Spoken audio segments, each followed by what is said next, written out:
Okay, good morning, everyone. Welcome to this live intraday strategy webinar on SB Trade Desk.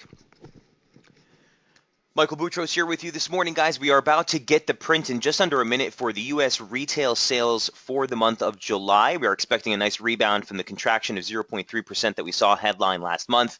The print is expected at 0.6%, and we are just under a minute on that release. Good to be with you guys this morning. Eileen, Bernard, Dale, Kyle, Mark, Permendra, Shafiq. As always, feel free to throw out any questions or trade setups you'd like to review.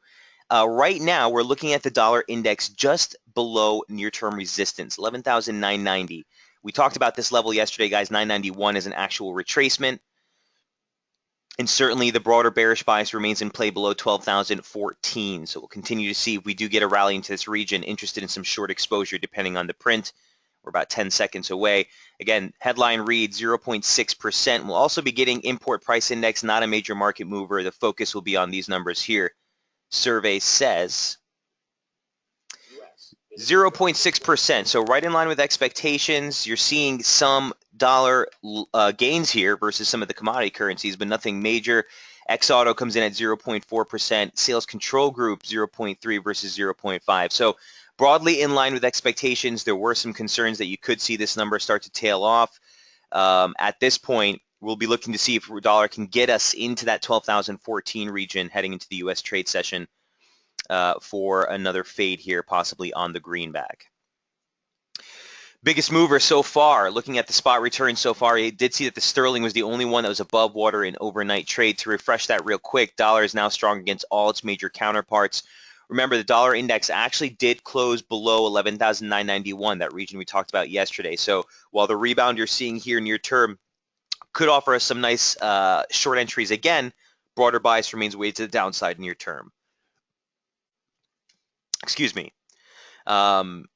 Okay, so let's jump into the scalps. Any questions on this read, on this report, on the impact of this data? There shouldn't be a lasting effect. Again, the major concern was a fall off in retail sales because you've seen the Fed continue to say, well, employment's on tact, inflation's a little bit weak, we need to see a pickup in household spending, consumer spending, and certainly if that had seen a result like that on this, you would have concerned, or you would have started to see those interest rate expectations kicked back. As it stands right now, I really don't think you'll have a lasting impact from this print. Okay, so let's jump right in. It's been a lackluster night for some of these scalp setups, specifically on the dollar yen. I was waiting for an entry on that, still am, to get back on the short side. Sterling CAD 2, it's been a drifter to the upside. You actually did get a trigger, an overnight trade that pushed you higher. So you might be holding some longs on that, but Sterling CAD still hasn't changed that bias either. Here's what yesterday's scalp report looked like. So first things first, dollar yen. I remember we went over this vividly here in the webinar, guys, and we talked specifically about 124.13 into 124.35 as this thing looked like it was making a clear downside break of that region. Major key support. You have a sliding parallel from the lows that you made here in May. You had the 2007 highs, a 1618 extension off the low, all giving you a nice pivot region here that we've continued to respect essentially for 2 months now. So dollar yen came right into that, broke below it, and then closed above it. And that's why we always stress here, guys, is the close. Especially when you're talking about a break of a major key resistance or a major key support, it's all about the close. If traders are able to jam price below it into the close of the session.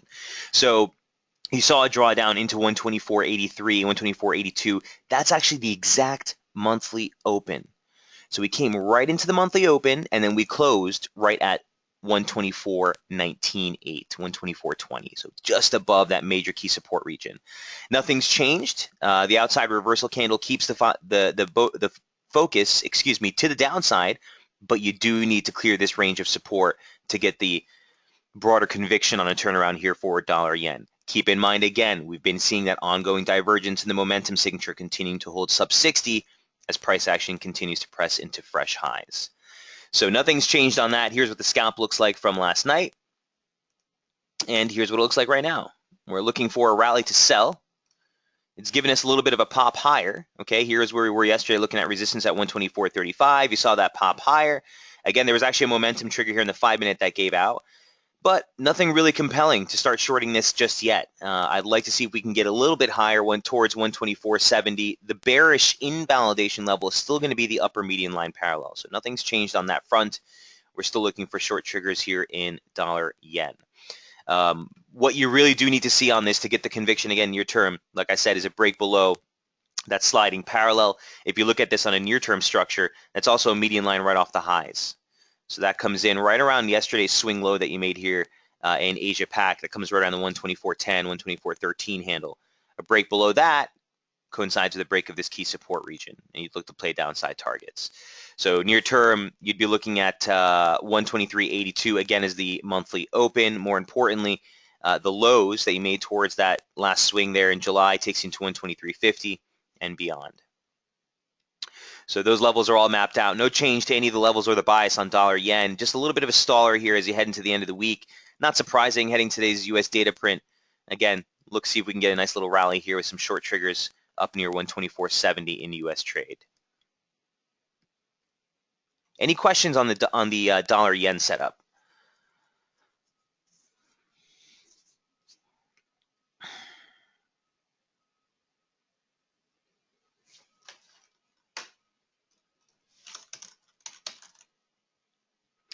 Don't forget, heading into next week on the 16th, which is basically market open on Sunday, we do get GDP figures preliminary for the second quarter out of Japan, and that could be a player here for the dollar yen. So just a recap as we head into the weekend, GDP figures are expected to show a contraction of 0.5%, annualized a contraction of 1.8%. And again, with what's going on in neighboring China, a slowdown in the Japanese economy, material slowdown, could really hit broader risk sentiment. And we can really see this thing start to gain some traction if we do get weaker than expected reads on that. So keep that in mind on the 16th. That's basically market open on Sunday. All right.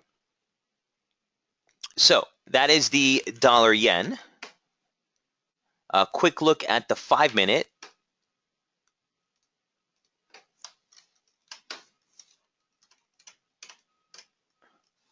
Here's what that looks like.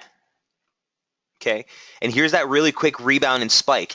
If you guys notice, I hope you guys have been paying attention, okay, at 9:15, 9 o'clock, as you head into the Asia Open, not Sydney, you've been getting that Chinese fix, okay, every single open for the last 3 days.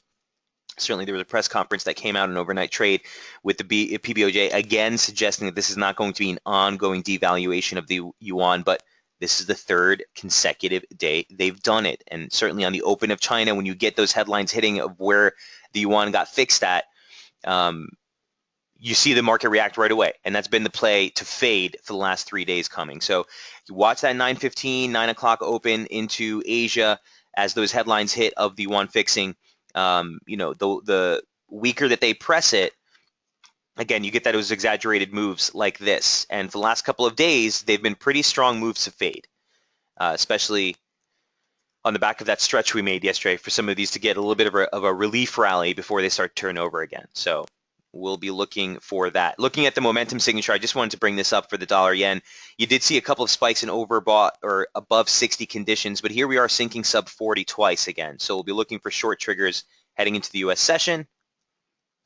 124.70 estimated resistance. Okay, the other scalp setup from last night was sterling CAD, and this was something that was highlighted on the radar charts the previous day as well as the intraday update. Another one that's very similar to what happened with dollar yen. We were looking for the reversal, we got the reversal, we came into near-term daily support, and that's where we stalled, right? Just above 202.32. You also have the lower median line parallel for this formation that we've been in for a good 4 months, and the objective monthly opening range low. So we're waiting for confirmation here for a break, looking for a rally to sell. The near-term structure has us within a nice descending formation right off the highs. As long as we stay sub 203.86, we're going to continue to favor short side here on sterling CAD. All that's happened in overnight trade is it kind of wobbled along the bottom and he made a move higher. Still looking for short exposure, just like dollar yen. Here's what sterling CAD looks like on the daily. All right, so we came back into that support. Again, median line support, a basic 618 retracement. This is a longer dated retracement, opening range low for the month.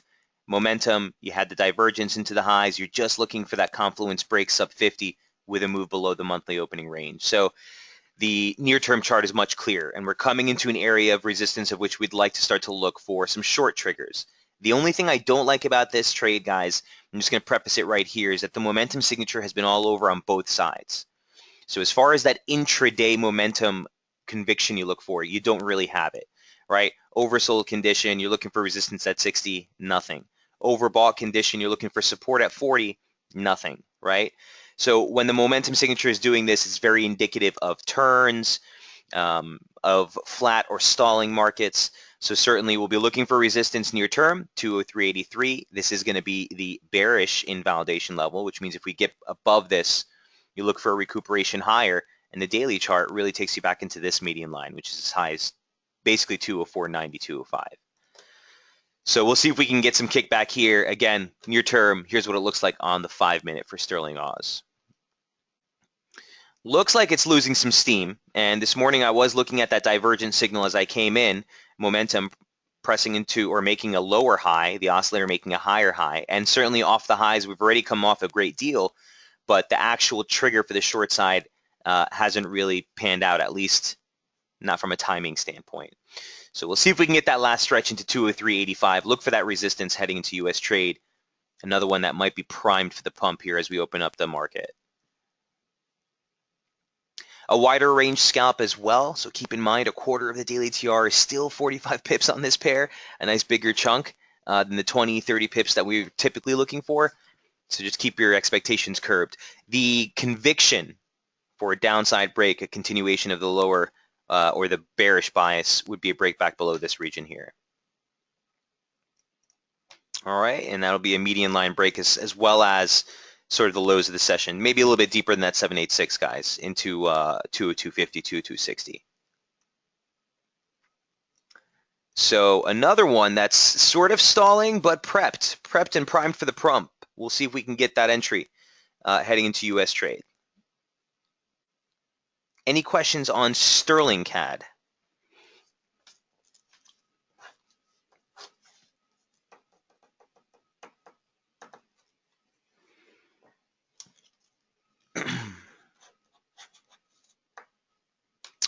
All right.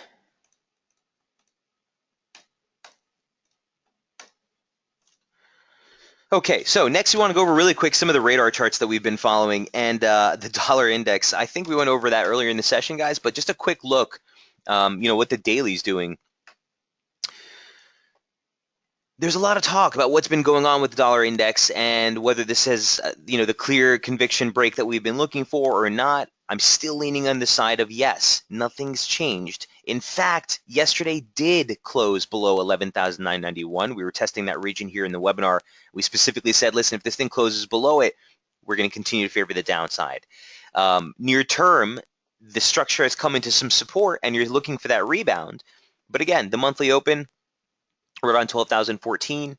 The median line that we broke, right around that region as well, that's going to be our bearish invalidation level. So I'm not even surprised to see a rally into that. And that would coincide sort of with the dollar yen push that we're looking for that last stretch into a high of which we can fade. It's pretty compelling. I still like it, guys. I still like it. So you've now had two outside key reversal right here at the high that we made initially on the 7th. That tagged the exact reversal day close from April. And then you had another outside day reversal here yesterday that took you through not only key support, not only the median line, but also objectively the monthly opening range. So we'll see if that rally fizzles out there near 12,014. Again, even just a basic slope analysis gives you a target right into that 50% retracement. Oops. Or that 38.2 retracement rather, excuse me, into about 11,942. Makes sense? The 30-minute, again, here's the 30-minute looks like. It looks like we're making that run now. Looking for 12,014. Weekly open.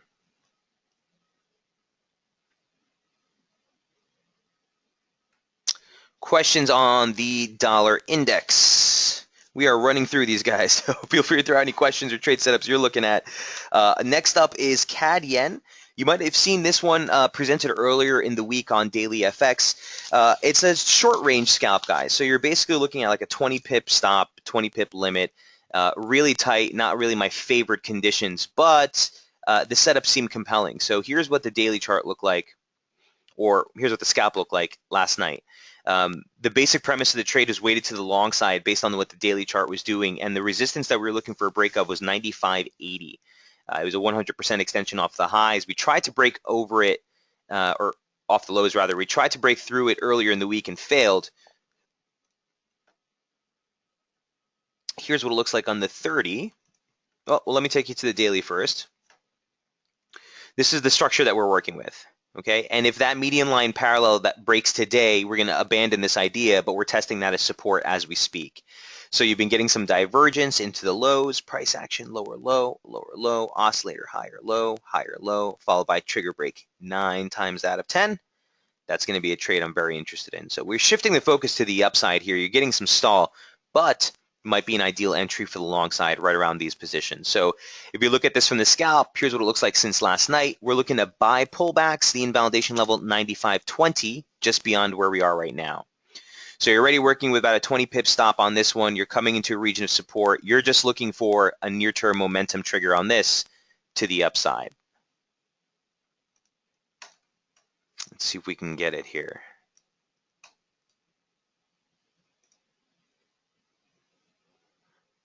Oh, the trigger is going to be tough, but here's one that we can look at as well. And again, remember, even on the near-term structure, I'm never going to really be looking to get into a position while momentum is in oversold territory.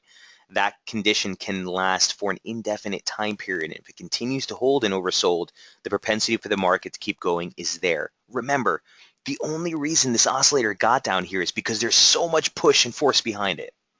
That's not when I want to try to fade the move, right?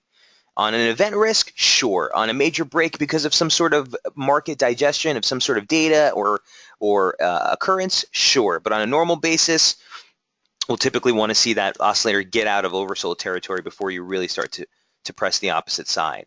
Eileen says, looking for where a good long entry on the euro dollar could work. Off that upper ML, the 1060, 618 from July high low. Eileen, we'll take a look at the euro in just a moment. Any questions before I move off on Cad Yen, excuse me? Like I said, a short range scalp, but these are the scalps that sort of come into focus as we head into the end of the week for me. So we'll be watching to see if that momentum holds. Again, bearish or bullish rather, invalidation, it'd be a break below the 95.20 region. Okay, so those are the 4 setups that I've been mostly operating in. Dollar, yen, sterling, CAD. Still waiting on both entries for those. Dollar index is going to be a tell to see if we can hold that 12,014. CAD yen, again, looking to see if we can find some support. I'm looking for a long trigger right about this level. And last but not least, from yesterday's setups, I just want to go over Sterling Oz. Sterling Oz was another one that was highlighted on Daily FX. Not a featured scalp for SB because I still think Sterling Kiwi probably gives you a better play on this as well. But I just wanted to highlight that key support, and we're reacting to it today in U.S. trade. Another one that may give us a nice entry if we spike higher. You know, 210.76. The reversal day close that we made here in August has been a nice pivot in price, and you saw the median line off the highs, which has defined price action exceptionally well, came right into that region yesterday. So you're seeing a nice little rebound here. I'm looking for this rebound to fizzle well ahead of 213.75, okay, which is the high day close. And we're looking for short triggers below this region. A larger range scalp, okay, 251 pips on a daily basis gives you a quarterly ATR of somewhere in the range of 63 pips. Here's what the trade looked like last night. Here's your Asia fix, okay, the Chinese yuan fixing. Still couldn't break support, and we still couldn't break support. So the rally here taking you back into near term, 212.74. I'm looking for short triggers. You have one set up here with a tight stop against a high. Let's see what the 5-minute looks like on Sterling Oz.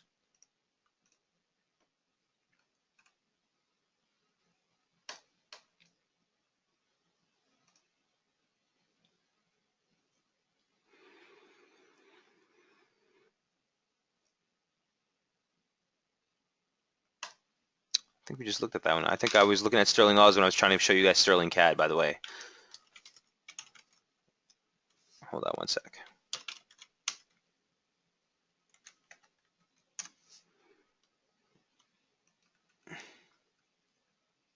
Okay, so here's the sterling CAD. I'm sorry, guys. I was showing you the wrong chart earlier. Sterling CAD coming to that resistance. Here's what the 5-minute chart looks like for that.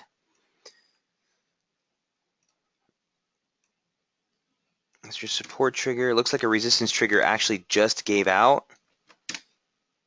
So you might get an overshoot here a little bit, but looking for some resistance right into this region here on sterling CAD still.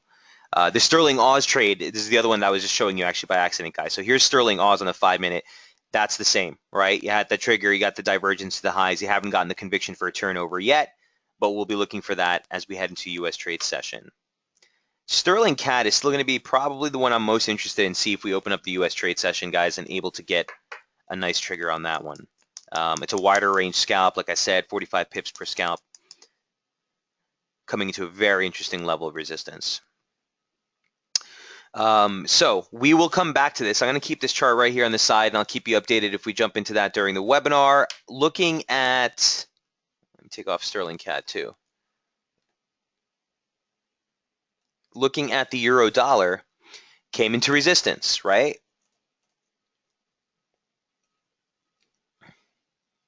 And you're simply seeing that resistance kick back. I still like the long side of the euro dollar as well. Here's what it looks like on the daily chart.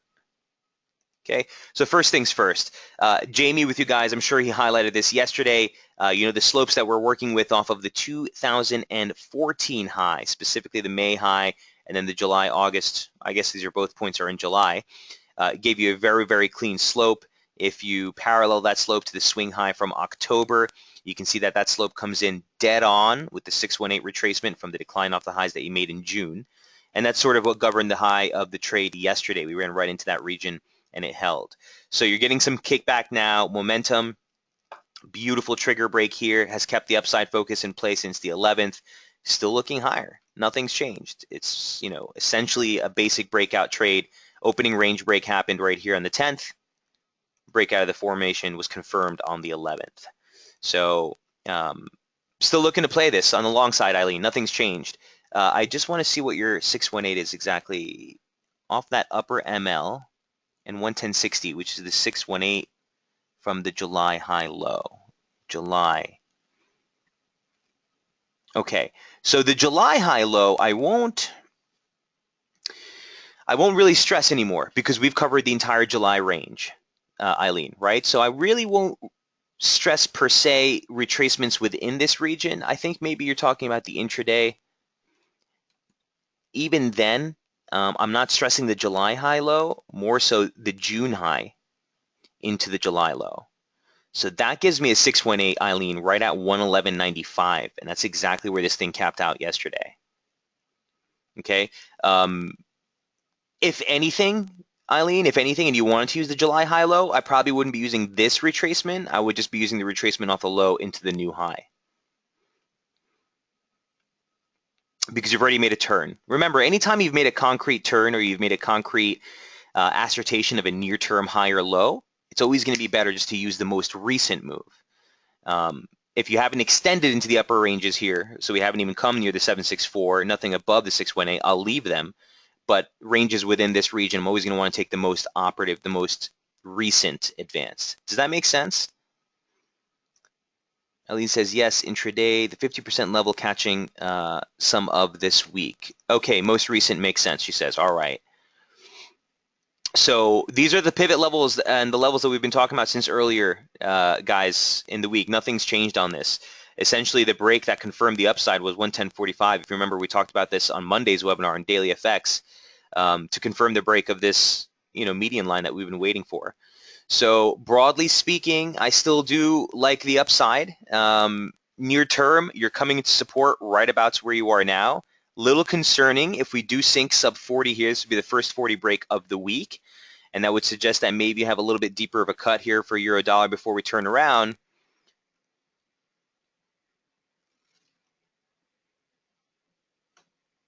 Let me just tack this retracement on real quick, Eileen. This is just going to be right off the lows. I did this earlier today. I'm not sure. Okay, and I just want to highlight the 50 and the 38 too. If we break, those are sort of levels you want to keep in mind as well.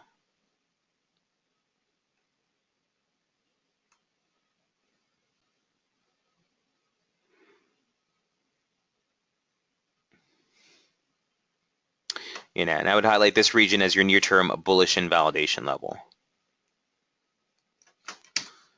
All right, so heading into the U.S. trade session, that's going to be the trade that, or the break that would sort of invalidate the long side of the euro. Other than that, I'm still favoring longs, and I'm looking for long exposure on the 5 minutes. So here's what the intraday scalp looks like. It's a pretty bearish momentum signature, but you can see that we haven't been able to make much progress into oversold territory.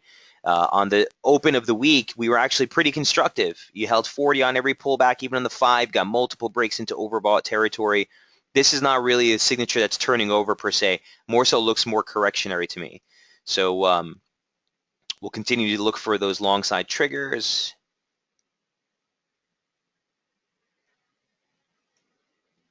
That's a 3-point touch right there.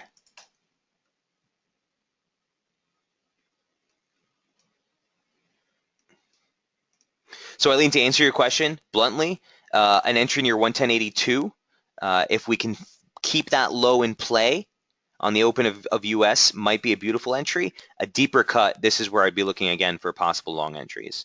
I'm not really looking to play the short side or long dollar exposure at this point. Remember, dollar index, just looking for another stretch into resistance, but not much more. Not much more. Make sense, Eileen? Okay, cautious, good, go lower, makes sense, right? Yeah, just see if we can get this stretch. I think the dollar, and guys, go back in price action for the last couple of days and look. One of the things I like to do a lot is just to kind of get a gauge of what's been going on. So here's, we're still looking for that Sterling Oz entry. Here's the open of US trade yesterday, right? You can see that we fizzle out right into the US Open. The opening range break doesn't really happen, or doesn't really happen from the 9:30 slot until like 10:30, 11, and that's been sort of the game for most of these scalps in intraday trade. Here is Sterling Cad, right? Yesterday's US session didn't even give you an opening range break, but generally speaking, you push the high right into the 9 o'clock open, 9:30 open, and then all you did was test that high all session long. So wait for the European close. The crossover into euro has been, into the European close specifically, has been the best point of entry for most of these positions, especially the dollar crosses,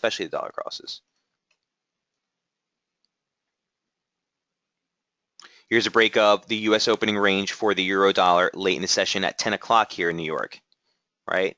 Gave you a stretch right into the highs.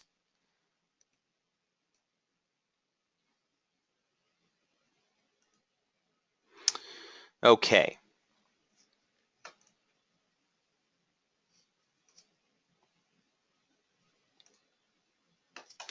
All right, so those are all the setups that I wanted to cover that I've had written down on this end, guys, before we close out the week.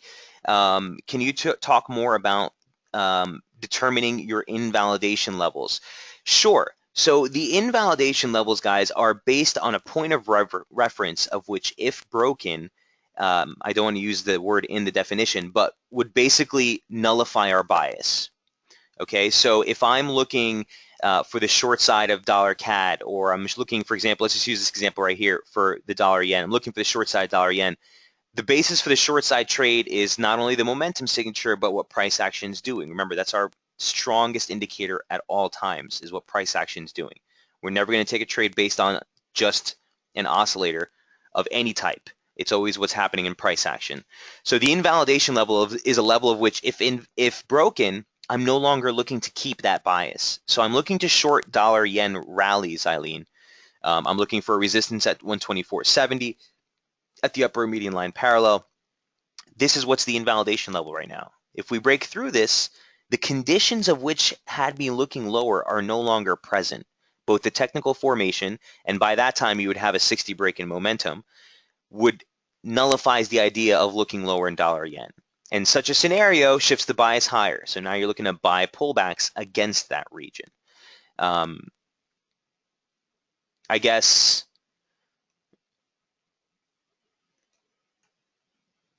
I guess the biggest example of this this week would probably be here in the euro. This was the bearish invalidation level that we talked about last week. So we're in this bearish bias. We're in this construct. We're holding a very nice formation. The momentum signature, held 60 on every rebound ever since that May high. We've been looking lower. For us to shift that bias, the medium-term bias, the daily chart, we would need to see a break above that, and that invalidates us looking for short entries. When I say invalidation, it just means you're no longer looking for shorts or you're no longer looking for longs. Does that make sense, Eileen? It's not necessarily going to be an entry for a position. So if my bias is to the downside and the bearish invalidation level is 110, if 110 breaks, we're no longer bearish. Now we're looking to buy pullbacks. And it's all based on the technical formation. So for example, on the British pound, this is another clean-cut example of an invalidation level. You recall that earlier in the week we were looking at 156, and we said, look, 156 represents a host of things. You had the upper median line parallel off the high, a sliding parallel, which has been holding price action exceptionally well. And you even had last week's open, which governed the high very well. This was the bearish invalidation level. So while below this, you're looking for short scalps. You're looking for short scalps. Once that's broken, now we're looking for long scalps against that region. All right. So the invalidation level is a breach or a level of which is, if it's broken, nullifies our bias. Eileen says, yes, seems easy when you say it, but I guess that's the art to determine when it's time to go the other way. I mean, that comes with experience, Eileen, and it's all based on the technical setup. It's not, I try not, well, we all try to, but it's most important thing when you're looking at price action that you stay as objective as possible. And a lot of that is just kind of structure to price and what levels of which really shift the dynamic of the picture. Short invalidation level for dollar CAD 130.85, asking Mark. Let's take a look.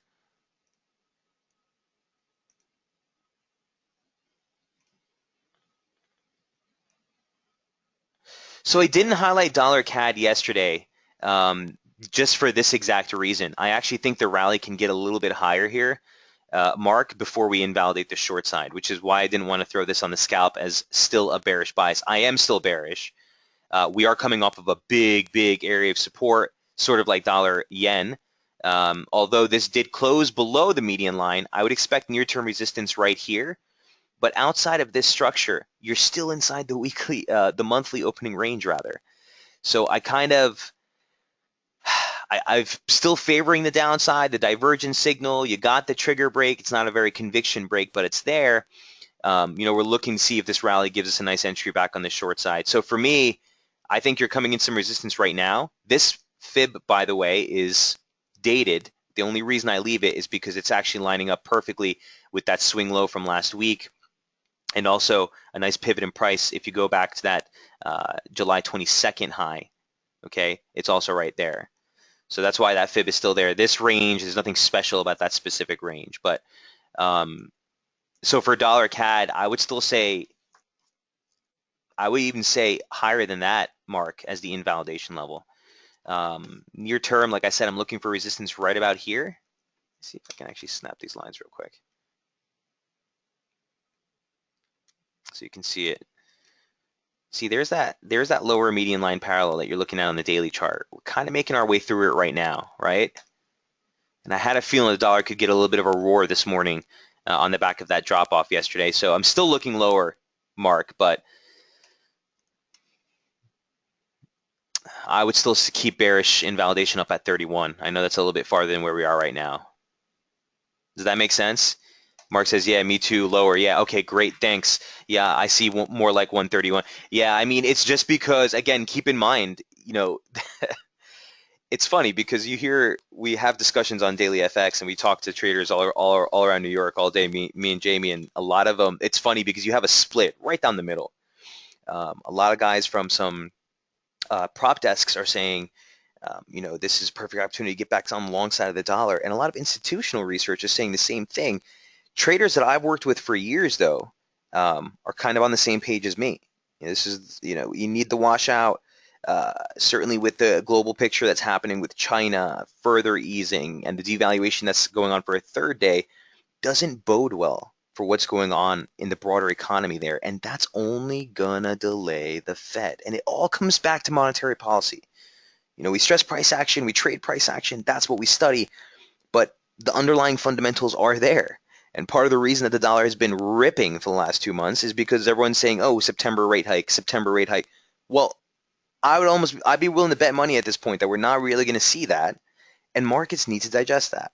And as that happens, you should see the dollar start to give back some of this rally off of the June low. So, we're going to continue to be guided by price action. We're not going to listen to all the news. We're going to continue to favor downside bias here, 12,014. But don't underestimate the washout, and the people who are going to be trying to re-engage the long side of the dollar might be premature. Wouldn't be surprised to see if we stretch into a new high right into US Open, but I'd be looking to fade that. I'd be looking to fade that as long as we hold sub 12,014. So Eileen, to go back to the discussion we just had, 12,014 gives out on a closed basis here for the dollar index. Our bearish bias is gone. Okay, that's the invalidation level. So if it breaks higher, we'll be looking to buy dollar pullbacks. So that would associate it with a broader turnaround in the euro dollar off that high. It would associate with a broader turnaround in dollar CAD off the lows and so forth. So just kind of tie it all together. Hey, Title, great to see you, sir. It says, good morning, Michael. Someone commented about an invalidation level being crossed, leading to a change of bias to the other direction instead of turning neutral. Right. So Tuttle has been with me for a while, and Tuttle knows sometimes the bearish invalidation level is exactly where you want to reverse your bias. Sometimes it just invalidates, which is why I call it just that. So good point, Tuttle. If the invalidation level is crossed, and I noted this earlier, Eileen, that's not necessarily the level of which you want to just press along in the other direction. That means we're no longer bearish, right? Every trade still needs to be taken on its own merits. So even if the invalidation level is crossed, now you still need to wait for a pullback. You still need to wait for the trigger in the opposite direction to take. So when the invalidation level is broken, that's not the time to get in. That puts you neutral. You're no longer bearish. Now you're looking for signals on the other side. So you wait for the pullback. You wait for that momentum signature. You wait for the break of resistance trigger. And that's when you get back on the trade. Tuttle, does that answer your question? Good point. Great point. He says, yes, thank you. Yeah, more than welcome. So you find those invalidation levels by the complexity of price action, trend lines, RSI, fibs, yes, and then still need to wait for the pullbacks. I think it's a sinking in, and thanks to Tuttle. So Tuttle, as always, man, your questions are offering a lot of clarity to other people. I thank you for that. Eileen, I think you've got it too, and it sounds more complex than it is, guys. A lot of it just comes with experience, and if you're just watching price action with these factors, very limited resources. We don't really use too much here, guys. Basic price action, a basic momentum signature, and the key levels that you're mapping out, whether it's trendline resistance or Fibonacci. And that's really our game plan. So here's euro dollar defending 110.82, still looking for long entries against that region.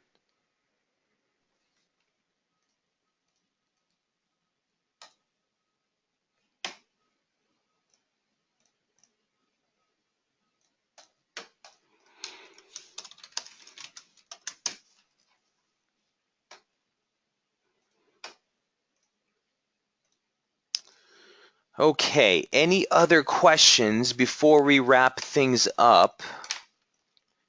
As far as the economic docket is concerned, you're pretty spent on data for the remainder of the session, so you shouldn't have anything on that front to get you ahead. Again, keep in mind that 9 o'clock open, guys, for China. I really can't stress it enough. You've been getting some great entry opportunities on that spike, but that fixing, although we've continued to hear from them, it's not something they're going to continue to do. It's 3 days in a row now. So US dollar old trend line from 730, 830. Look where it reversed today.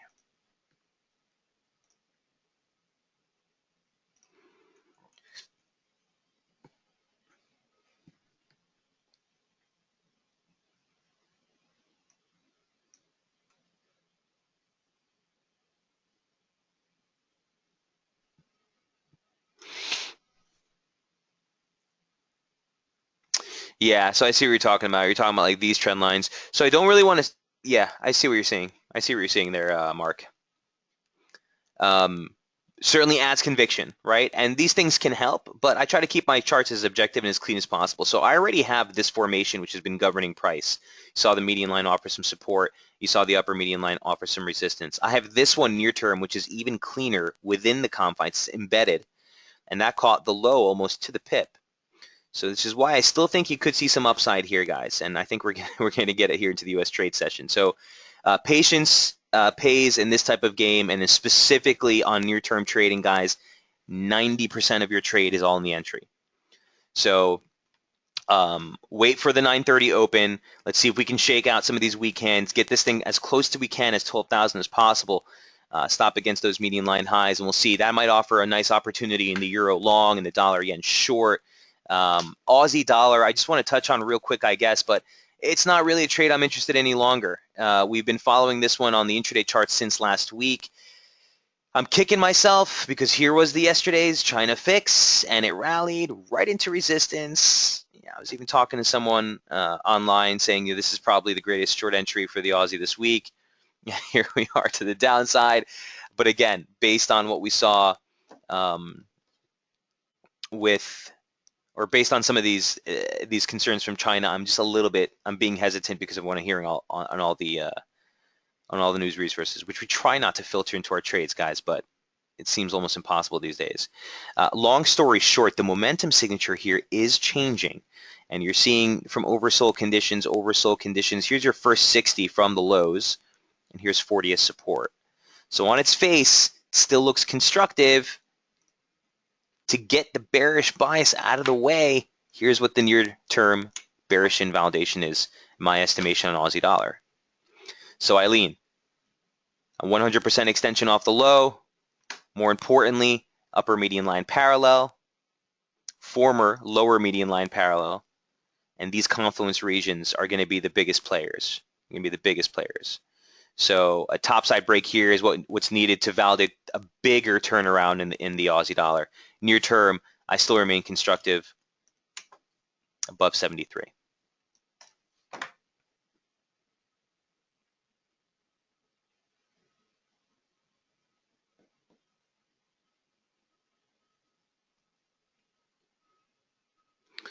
Mark says, I have a tweet that mentions me shorting at 84 on Aussie dollar, of course. 74. Hey, thanks. Sorry, caps lock got stuck. No worries on that, Eileen or Mark. Title saying, what do you think about the RSI divergence on the Kiwi daily alongside with the RSI break and retest? So I'll take a look at that. Any questions on the Oz before we move on? If it's a breakout, it's a messy one, but it hasn't been invalidated yet. So I'm still working under the assumptive premise here that the Aussie will move higher. That being said, bullish invalidation 73, sort of the confirmation rather for the turn would be a break above that 73.90 level. Kiwi dollar total looks like this.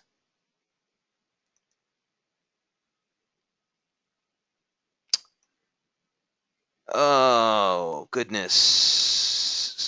Let's see here. So yeah, you had really strong divergence into the lows. I would say it's really strong divergence, but price action making a lower low, the oscillator holding.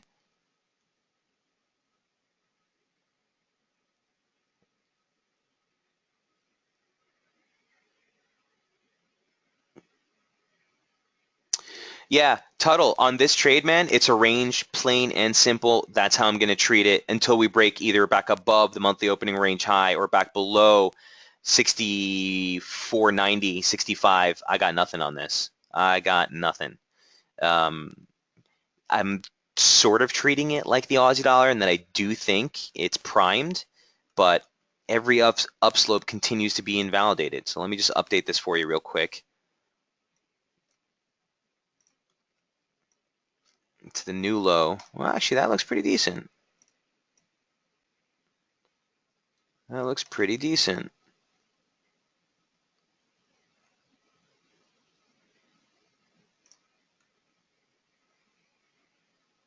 Okay, right on. And that puts sort of an invalidation level, Eileen, right around this. This is a weekly opening range high, structure resistance or upper median line parallel, and a 618. Nice pivot in price. That would keep me looking higher. Let me just snap these lines for you.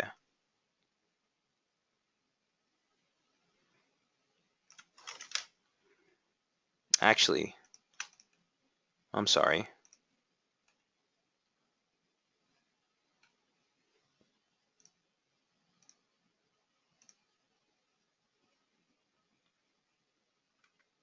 Yeah, the same level comes up. Same level comes up. So you're still looking at the opening range high slash median line off the lows as the invalidation level for the short side.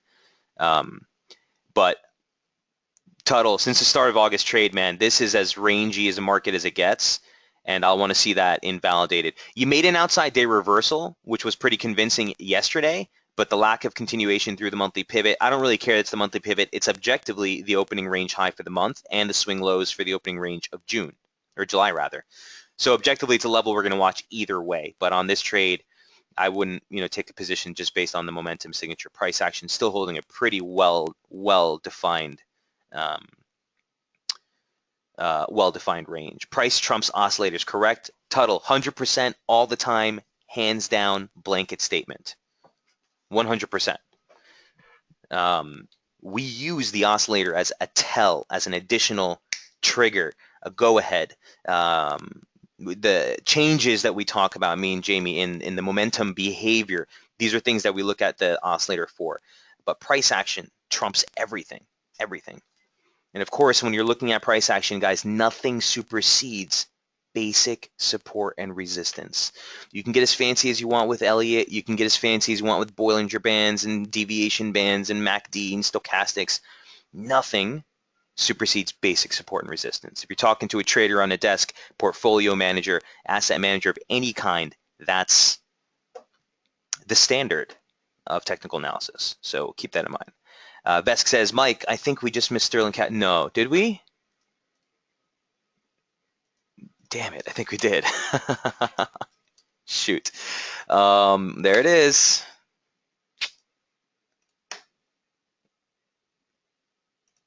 I get into these discussions with you guys so quick. Oh, gosh, darn it. Okay, so we did miss it. No problems. Market will offer another opportunity. We'll see when the U.S. market opens. You might get another snapback reversal here. Any shorts you take from now will be against that region. But, I mean, precision personified, guys. This is, classic technical analysis manifested right before your eyes. And if this doesn't make you happy or it doesn't make you excited, you might want to check your pulse. So a nice move there right off the bullish or the bearish invalidation level. Look for near-term support at 203.10. A break below that, you're looking at that key support region.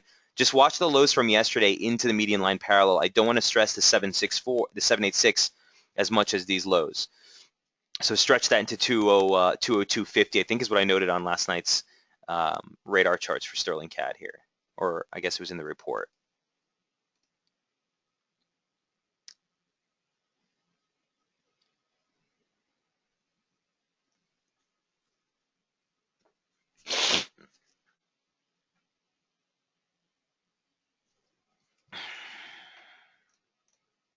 Eileen said, wow, with the Sterling CAD, need to open more versions of Market Scope to have these in sight. Yeah, that's my fault, guys. I get really into the webinars here and your questions and conversations, so I will tend to miss some of these pre-market open trades. But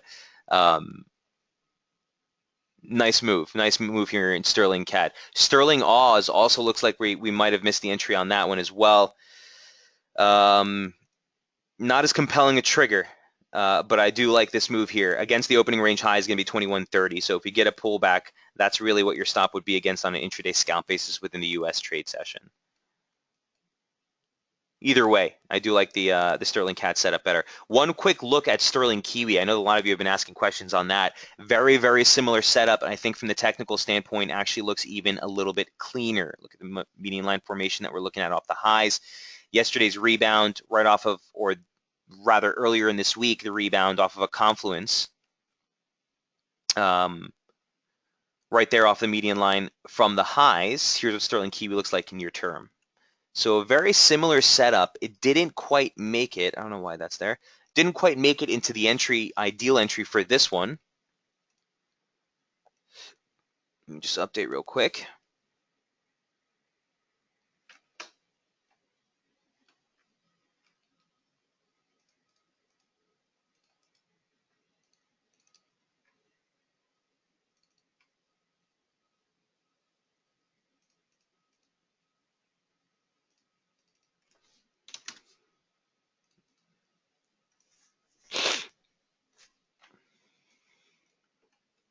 And here's the setup I'm looking at for sterling Kiwi. So actually on this one, I think I just updated that median line last night. That's this median line actually.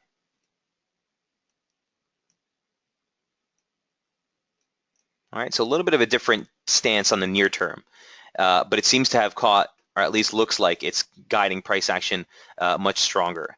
So we'll look for, again, I don't know if you'll get the entry here at the 618. That's probably would have been your ideal entry. Look for the U.S. trade session. You still might get that upward spout, and that would be a nice, or we'll use that rather as a probable entry for the short side of the trade.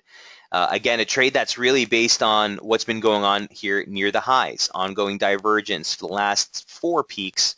The last 2 divergence signals, those are about equal highs. Let me bring this into a line chart.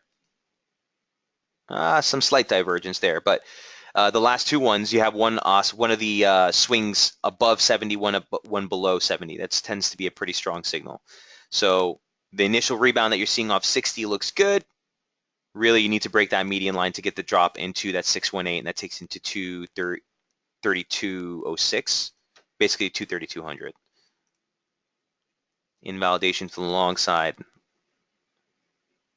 looks something like this.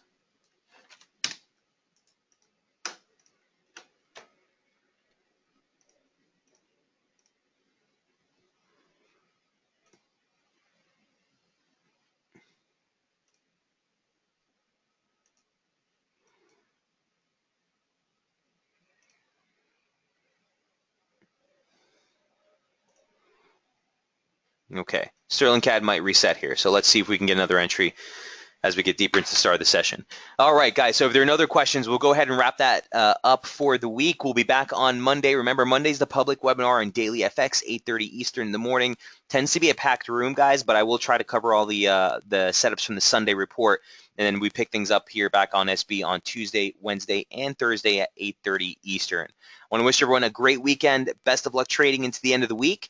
Keep it light. Look for confirmation on that dollar index, guys. If we do reinforce that rally and we hold that resistance and move off it, it would sort of continue to suggest or continue to validate the broader turn that we've been looking at for the correction here in the greenback. Again, have a great weekend, guys. Best of luck trading, and I will see you guys next week. Cheers.